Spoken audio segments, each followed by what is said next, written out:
अब देखो ये डेटा से आप कंफ्यूज नहीं होना। आपको ऐसा लग रहा होगा कि हमारा फिजिक्स का पेपर तो 100 मार्क्स का होता है, तो 100 मार्क्स का ये 20 जो है ये तो 20% हुआ, 12 ये तो 12% हुआ। नहीं, मतलब ये अकेला चैप्टर मैं बोल सकता हूं मॉडर्न फिजिक्स से ज्यादा बड़ा है, पर इससे सवाल कितना मिलेगा? एक। और वो क्वेश्चन भी अगर केयरफुली मैंने पुराने पेपर उठा के देखे तो ये क्वेश्चन किस किस टॉपिक का होता है मैं बता देता हूँ। उसके बाद में ऑसिलेशन एंड वेव्स में क्या था? Principle of superposition. याद है प्रिंसिपल ऑफ सुपरपोजिशन पे हम लोगों ने। हेलो स्टूडेंट्स, मेरा नाम है सुशांत और आज इस वीडियो में मैं बात करने वाला हूँ जेईई मेन 2025 के लिए आपकी फिजिक्स की स्ट्रेटजी क्या होनी चाहिए उसके ऊपर। ठीक है, तो हम लोग इसमें सबसे पहले तो डिस्कस करना चाहते हैं मोस्ट इंपॉर्टेंट फिजिक्स के जो चैप्टर्स है, जो आपको सबसे पहले हाई यील्ड चैप्टर्स जिनको हम बोलते हैं वो, उनके बारे में, और वो प्रॉपर डेटा से हम लोग बात करेंगे। ठीक है, डेटा की एनालिसिस करेंगे, ओवर एनालिसिस नहीं करेंगे और डेटा पे रिलाई भी नहीं करेंगे। ठीक है, मैं आपको पहले ही डिस्क्लेमर दे दे रहा हूं कि ये पूरे वीडियो में अगले 15-20 मिनट में जो मैं बात करूंगा, अगर कल को ऐसा हो कि जेईई मेन में पेपर आया और वो पेपर पूरा का पूरा जो मैंने बताया था, जिनको हाई यील्ड टॉपिक बताया था, उसमें से कुछ नहीं आया, तो आप ये नहीं बोलना कि हमको तो कुछ और बताया था, आया कुछ और। फ्यूचर में तो देखो कुछ भी हो सकता है, लेकिन हम जो एनालिसिस देते हैं वो पास्ट का जो ट्रेंड रहा होता है उसके बेसिस पर देते हैं। ठीक है, तो मोर और लेस ठीक होता है, तो उस पर बात करते हैं। ठीक है, तो सबसे पहले जो मैं आपको कुछ आंकड़े दिखाना चाहता हूं, कुछ स्टैट्स दिखाना चाहता हूं अगली 2 स्लाइड्स में, वो है एवरेज चैप्टर वाइज वेटेज का। ठीक है, अब यहां पर आप कंफ्यूज नहीं होना, यहां ऊपर लिखा हुआ है एवरेज चैप्टर वाइज वेटेज और इधर लिखा हुआ है मॉडर्न फिजिक्स। ठीक है, मॉडर्न फिजिक्स के अंदर तो आपको कई चैप्टर्स मालूम है होते थे। ठीक है, आपने डुअल नेचर पढ़ा था, आपने एटम्स पढ़ा था, आपने न्यूक्लियाई पढ़ा था। ठीक है, तो बाय एंड लार्ज समझो कि एक यूनिट और उसको एक चैप्टर ही मानो, अलग अलग जगह पे अलग अलग उसको चैप्टर करके दिया हुआ है। वैसे भी अगर आप सिर्फ रोटेशनल मोशन से कंपेयर करोगे तो ये छोटा ही होगा। ठीक है, अब इसमें अगर सबसे रिमार्केबल चीज आपको दिखाई देगी तो ये पहला जो मॉडर्न फिजिक्स वाला यूनिट है, इससे ऑन एवरेज 2023 और 24 में 5 सवाल आए हैं। ठीक है, ये एवरेज है।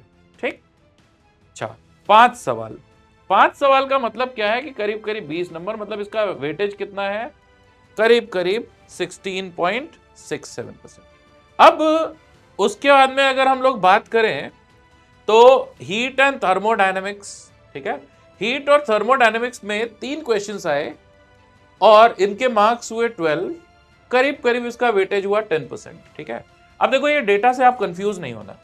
आपको ऐसा लग रहा होगा कि हमारा फिजिक्स का पेपर तो 100 मार्क्स का होता है, तो 100 मार्क्स का ये 20 जो है ये तो 20% हुआ, 12 ये तो 12% हुआ। नहीं, आप ये भी तो याद रख लो कि 2023 और 24 में जो पेपर्स आए उनमें क्वेश्चंस थे 25 + 5। ठीक है, तो ओवरऑल अगर मार्क्स आप देखो, हालांकि करने आपको 25 ही थे, लेकिन ओवरऑल अगर आप मार्क्स देखोगे तो ये कितने हुए? 120 नंबर हुए, राइट? है ना? 30 × 4 कितना हुआ? 120। तो इसका मतलब यह है कि 120 का 12 जो होगा वो कितना होगा? 10%। तो ये डेटा उस तरीके से लिखा हुआ है। ठीक है, तो इसको इंटरप्रेट थोड़ा ढंग से करना।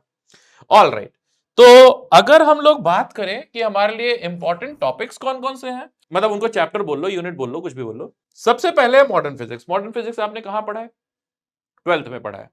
कब पढ़ा है? अगर आप 12th इस साल दे रहे हो तो अभी आपने रिसेंटली पढ़ा होगा, सबसे आखिर में आपने मॉडर्न फिजिक्स ही पढ़ा है। मोरओवर मॉडर्न फिजिक्स में जो बहुत सारी बातें आप पढ़ते हो वो केमिस्ट्री में भी ओवरलैप होती है। पूरा जब आपने केमिस्ट्री में एटॉमिक स्ट्रक्चर पढ़ा था तो उस वक्त आपने बोर्स एटॉमिक मॉडल जो हम पढ़ाते हैं फिजिक्स में वो पढ़ा था यूनि इलेक्ट्रॉन सिस्टम के लिए। उसके पहले पहले आपने रदरफोर्ड का मॉडल भी पढ़ा था, वो सारी बातें आपने पढ़ी थी। यही हम लोगों ने वापस से मॉडर्न फिजिक्स के एटम्स वाले चैप्टर में आपको डिटेल में पढ़ाया था। थोड़ी थोड़ी बातें अलग होगी लेकिन पढ़ाया था। और कुछ कुछ चीजें भी हैं जो यहाँ पे पढ़ाया था, केमिस्ट्री में आपने नहीं किया था, जैसे एक्स रेज किया है यहाँ पे थोड़ा एक्स्ट्रा। ठीक है, और भी कुछ कुछ चीजें हैं। ठीक, डुअल नेचर में भी अगर आप बात करोगे तो फोटो इलेक्ट्रिक इफेक्ट आप केमिस्ट्री में भी पढ़ते हो। ठीक है, डीब्रॉय वेवलेंथ, डी ब्रॉगली लिखा रहता है, उसको हम पढ़ते डीब्रॉय है, डीब्रॉय वेवलेंथ, वो भी फिजिक्स और केमिस्ट्री में पढ़ते हो, है ना? और न्यूक्लियाई चैप्टर के अंदर जो रेडियो एक्टिव डिके होता है वो first order rate law follow करता है, जो कि आपने केमिस्ट्री में केमिकल काइनेटिक्स में देखा था। वो केमिकल रिएक्शंस भी first order rate law follow करते थे। तो क्या हम ये सेफली कंक्लूड कर सकते हैं कि ये मॉडर्न फिजिक्स, पहली बात तो हम लोगों ने बहुत हद तक ओवरलैपिंग ये केमिस्ट्री में पढ़ा हुआ है, केमिस्ट्री और फिजिक्स दोनों में है, और इसका वेटेज बहुत ज्यादा है, तो ये हमारे लिए हाई यील्डिंग टॉपिक है। अगर ये हमारा ढंग से प्रिपेयर्ड है, बोर्स एटॉमिक मॉडल मुझे ढंग से आता है, तो उसका सवाल मुझे फिजिक्स में भी मिलेगा, केमिस्ट्री में मिलेगा, एकदम हूबहू एक जैसा ही सवाल, एग्जैक्टली सेम क्वेश्चन फिजिक्स में भी मिल सकता है, केमिस्ट्री में मिल सकता है। सही है। आगे दूसरे टॉपिक की बात करते हैं, हीट एंड थर्मोडायनेमिक्स। ठीक है, क्या हीट एंड थर्मोडायनेमिक्स ये भी बहुत हद तक ओवरलैप करता है फिजिक्स और केमिस्ट्री में? हाँ, ठीक है। अब यहां पे देखो kinetic theory of gases, KTG वगैरह कहीं नहीं लिखा हुआ है। ठीक है, तो इसका मतलब है कि हम लोगों ने केटीजी को इसी के अंदर इंक्लूड कर लिया। ठीक है, तो इसका मतलब ये हुआ कि ये हीट एंड थर्मोडायनेमिक्स, इससे ऑन एवरेज आपको 3 क्वेश्चंस मिल रहे हैं। ठीक है, वो 3 क्वेश्चंस का वेटेज कितना हो गया? 10%। और ये टॉपिक आसान है, काफी आसान है। ठीक है, क्या क्या पढ़ते हो आप इसमें? आप इसमें प्रेशर वॉल्यूम वर्क पढ़ते हो, इंटरनल एनर्जी पढ़ते हो, ठीक है, हीट अब्सॉर्ब्ड इवॉल्व्ड, ठीक है, उसके बाद में फर्स्ट लॉ ऑफ थर्मोडायनेमिक्स, फिर सेकंड लॉ ऑफ थर्मोडायनेमिक्स पढ़ते हो, जो कि सिर्फ और सिर्फ हीट इंजन्स और रेफ्रिजरेशन पंप के कॉन्टेक्स्ट में पढ़ते हो।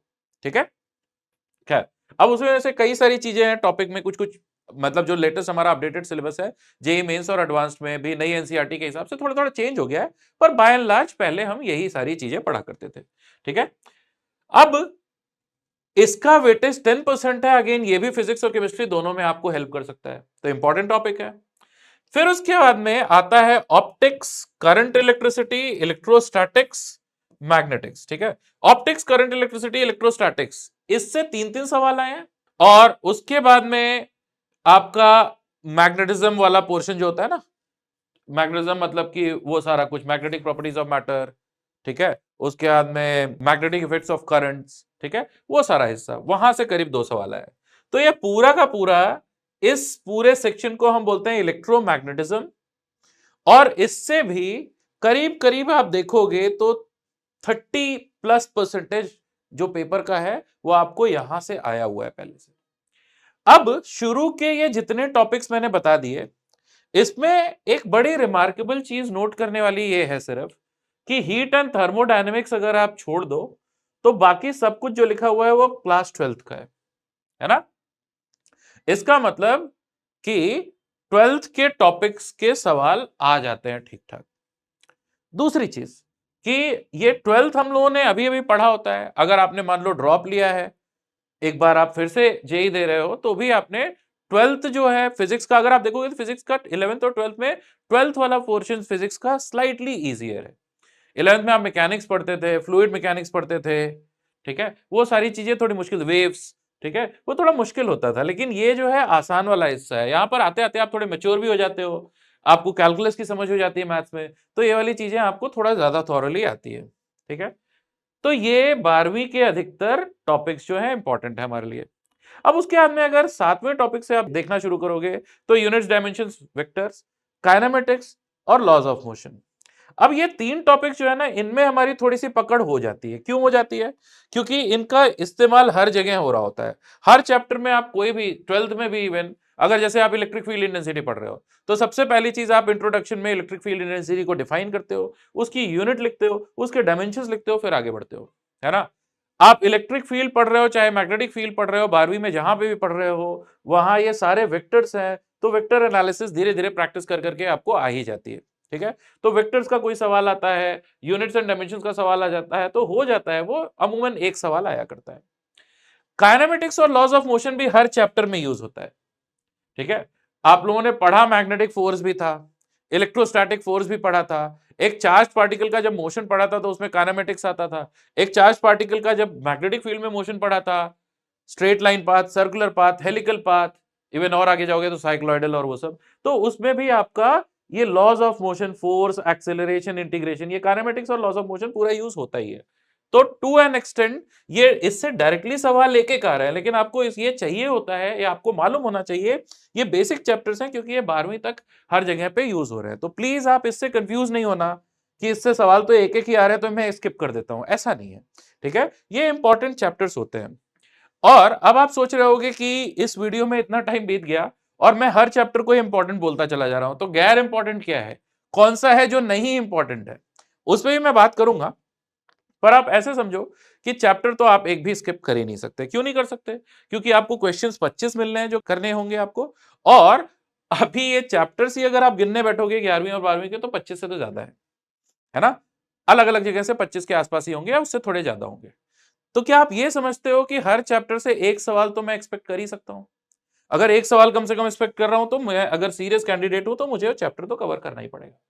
लेकिन इसी स्लाइड के अगर दूसरे पार्ट में आता हूं मैं, तो मेरी नजर इस चैप्टर पर पड़ती है जिसका नाम है रोटेशन।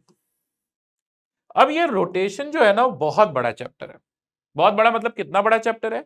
मैकेनिक्स में आप काइनेमेटिक्स से लेकर के यहां वर्क, पावर, एनर्जी तक जो भी पढ़ते हो, और कुछ हद तक ये centre of mass, impulse and momentum तक, एग्जैक्टली उतना ही उसका रोटेशनल एनालोगस पार्ट जो होता है वो आप ये चैप्टर में कवर करते हो। मतलब ये अकेला चैप्टर मैं बोल सकता हूं मॉडर्न फिजिक्स से ज्यादा बड़ा है, ठीक है? पर इससे सवाल कितना मिलेगा? एक। और वो क्वेश्चन भी अगर केयरफुली मैंने पुराने पेपर उठा के देखे तो ये क्वेश्चन किस किस टॉपिक का होता है मैं बता देता हूं। या तो मोमेंट ऑफ इनर्शिया कैलकुलेट करने को आता है, या फिर टॉर्क कैलकुलेट करने को, या एंगुलर मोमेंटम कैलकुलेट करने को, ठीक है?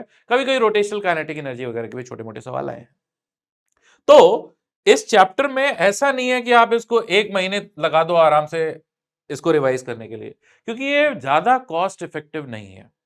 बहुत बड़ा चैप्टर, और ये बहुत बड़ा चैप्टर अगर इसमें आप सिद्धस्त हो गए तो आपको जेई मेन पर्सपेक्टिव से मैं बोल रहा हूं, एडवांस की बात नहीं कर रहा, जेई मेन पर्सपेक्टिव से आपको इसमें मिलेगा क्या? एक सवाल, ठीक है? तो आप इसको थोड़ा कम प्रायोरिटी पे रख सकते हो, इसको बाद में थोड़ा आहिस्ते से धीरे से कर सकते हो। मोमेंट ऑफ इनर्शिया की वैल्यूज याद कर लो, parallel axis theorem, perpendicular axis theorem क्या होता है ये देख लो, बेसिक केसेस में टॉर्क कैसे कैलकुलेट करते हैं, मोमेंट ऑफ इनर्शिया कैसे कैलकुलेट करते हैं, रोटेशनल काइनेटिक एनर्जी का फॉर्मूला क्या होता है, ठीक है? एंगुलर मोमेंटम कैसे कैलकुलेट करते हैं, ये सारी चीजें आप थोड़ा सा देख लो तो इतने से काम बन जाएगा। ये अगला चैप्टर जो ग्रेविटेशन है, इससे क्वेश्चन एक ही आने वाला है।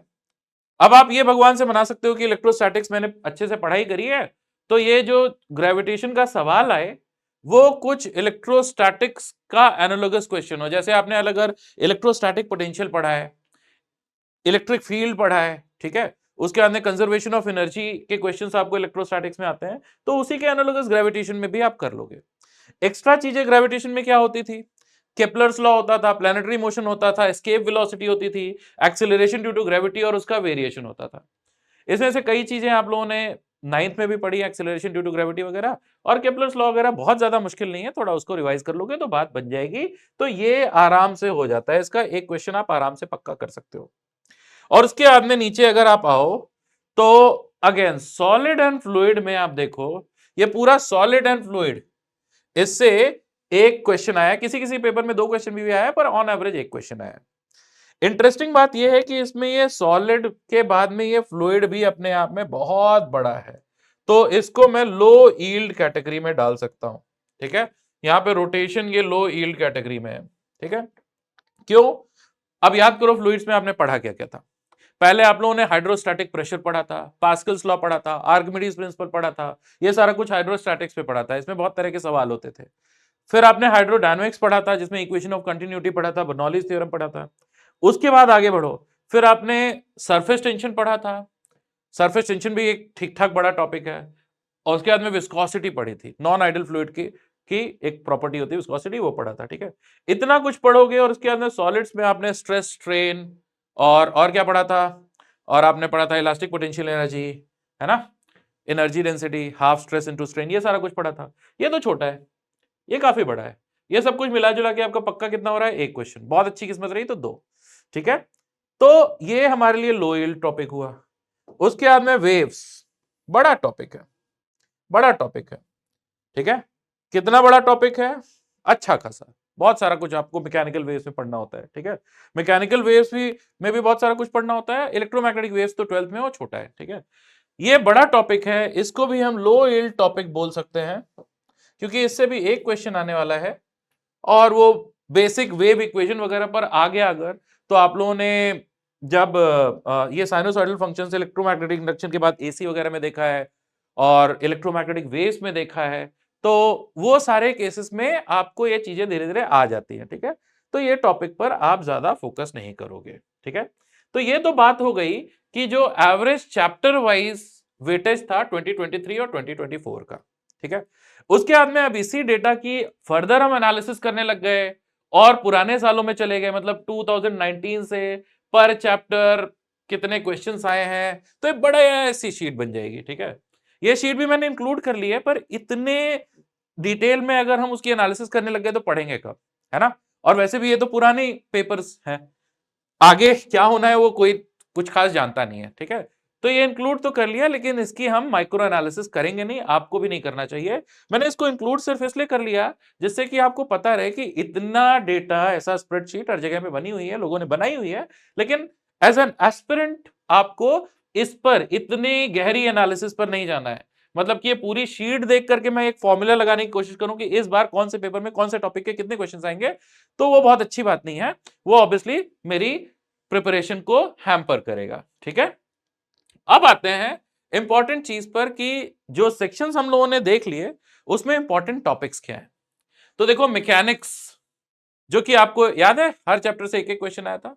मैकेनिक्स में सबसे पहले तो पुराने एनालिसिस के हिसाब से Newton's laws of motion, laws of gravitation, ठीक है, laws of conservation of linear and angular momentum. Linear momentum आप पढ़ते थे कहां पर, पहले के चैप्टर्स पढ़ते थे एंगुलर मोमेंटम रोटेशन में पढ़ते थे, ठीक है। Law of conservation of energy ये कहां पढ़ते थे, वर्क एनर्जी पावर में। अच्छा, इक्वेशन ऑफ कंटिन्यूटी ये कहां पढ़ते थे, ये पढ़ते थे आप लिक्विड्स में ना, फ्लूइड में, ठीक है। और वर्क एनर्जी थ्योरम, ठीक है। फिर उसके बाद में कंजर्वेशन ऑफ मोमेंटम, ये जितने भी कंजर्वेशन लॉज होते हैं, और बर्नौलीज थ्योरम ये भी हाइड्रोडायनामिक्स में था, फ्लूइड्स में। जितने भी कंजर्वेशन लॉज होते हैं ना, इन जनरल हमारे लिए इंपॉर्टेंट होते हैं। कौन कौन से कंजर्वेशन लॉज आपने पढ़े हैं, law of conservation of mechanical energy पढ़ा, law of conservation of angular momentum and linear momentum पढ़ा, ठीक है। उसके पहले वर्क एनर्जी थ्योरम पढ़ा था। वर्क एनर्जी थ्योरम और law of conservation of mechanical energy में कौन सा वाला कहां लग सकता है, ये आपके लिए इंपॉर्टेंट है, ये ध्यान रखना, ठीक है। इलेक्ट्रिसिटी एंड मैग्नेटिज्म में आते हैं। देखो बच्चों, ये टॉपिक्स जो है ना, ये तो सिर्फ डेटा है। ये डेटा स्पेसिफिकली कौन से टॉपिक से ज्यादा सवाल आए उस हिसाब से हमने बना दिया है, ठीक है। पर प्लीज मैं आपको सजेस्ट करूंगा कि आप ऐसे चंक्स में यही यही टॉपिक नहीं पढ़ने लग जाना। उससे होगा क्या ना कि आपका ओवरऑल कॉन्सेप्ट नहीं बनेगा और आप टॉपिक्स को रिलेट नहीं कर पाओगे। जैसे एक चैप्टर पढ़ रहे हो आप, let's say Newton's laws of motion पढ़ रहे हो, एनएलएम, तो उसको पढ़ो तो पूरा पढ़ो, ठीक है। अदरवाइज आपको पूरी पिक्चर बन नहीं पाएगी, ठीक है। देन इलेक्ट्रिसिटी एंड मैग्नेटिज्म में ये आपका 12th का सेक्शन है। उसमें आप के लिए इंपॉर्टेंट क्या है, कैपेसिटेंस, ठीक है, अलग अलग तरह के parallel plate capacitor, spherical and cylindrical, उसके इक्विवेलेंट, वो सब। देन कूलॉम्स लॉ, उसके छोटे मोटे एप्लीकेशंस, किरचॉफ्स लॉ, ये कहां ना आपने पढ़ा था, करंट इलेक्ट्रिसिटी में। Then circuit problem, series and parallel reduction, ठीक है। इलेक्ट्रोस्टैटिक्स, देन मोशनल ईएमएफ, ये कहां पढ़ा था, इलेक्ट्रोमैग्नेटिक इंडक्शन में, ठीक है, ईएमआई में, ठीक। उसके बाद में मैग्नेटोस्टैटिक्स, ठीक है। और क्या है आगे, ये यहाँ पे थर्मल फिजिक्स में अगर हम देखेंगे तो calculation of work and heat. अब देखो यहाँ फ्लूइड मैकेनिक्स लिखा हुआ है, तो देखो यहाँ पे मैकेनिक्स था, तो इसलिए यहाँ बर्नौलीज थ्योरम और इक्वेशन ऑफ कंटिन्यूटी भी हमने लिख दिया। मैकेनिक्स में भी स्पेसिफिकली फ्लूइड मैकेनिक्स में वो दोनों आता है, ठीक है। ये आपका थर्मल फिजिक्स के लिए टॉपिक्स हो गए, ठीक है। Internal energy, laws of thermodynamics, ठीक है, कैलोरीमेट्री, ये सारे। अच्छा, उसके बाद में ऑसिलेशन एंड वेव्स में क्या था, प्रिंसिपल ऑफ सुपरपोजिशन, याद है, प्रिंसिपल ऑफ सुपरपोजिशन पे हम लोगों ने स्टैंडिंग वेव पढ़ा था। फिर उसके बाद में बीट्स फॉर्मेशन किया था, और 12th में प्रिंसिपल ऑफ सुपरपोजिशन से ही हम लोगों ने इंटरफेरेंस पढ़ा था लाइट में, ठीक है। Reflection and refraction of waves, ठीक है, एक वेव अगर रस्सी पे जा रही है तो उसका कितना हिस्सा एनर्जी का वापस आता है, कितना आगे चला जाता है, वो सारा कुछ, ठीक है। फोर्स्ड एंड डैम्प्ड ऑसिलेशन, ये ऑसिलेशन में होता था पहले, ठीक है। रेजोनेंस, देन ये बेसिकली ना जो पहले का हमारा सिलेबस था उसके हिसाब से कौन कौन से टॉपिक से सबसे ज्यादा सवाल आए हैं, ऐसा लिखा हुआ है। तो प्लीज आप इसको ऐसे मत देखना कि इस साल तो ये वाला टॉपिक है ही नहीं तो हम क्या करें। तो आप समझ रहे हो ना कि ये 23-24 के पेपर की एनालिसिस है, तो उसमें मतलब जो भी टॉपिक्स इंपॉर्टेंट थे उसमें, ठीक है। उसके अंदर डॉपलर्स इफेक्ट है, ठीक है, ठीक है। देन ऑप्टिक्स में हमारे लिए सबसे ज्यादा क्वेश्चंस कहां से आए हैं, इंटरफेरेंस, और उसमें भी वाईडीएससी से, ठीक है। Then wave front, Huygens principle, laws of reflection, refraction, polarization, dispersion of light, ठीक है। अच्छा, उसके बाद में मॉडर्न फिजिक्स में एक सिंगल मोस्ट टॉपिक है जो बहुत इंपॉर्टेंट है, वो कौन सा है, बोर्स एटॉमिक मॉडल। इससे बहुत क्वेश्चंस आते हैं, ठीक है। चलो, तो ये तो हो गई डेटा की एनालिसिस, ठीक है।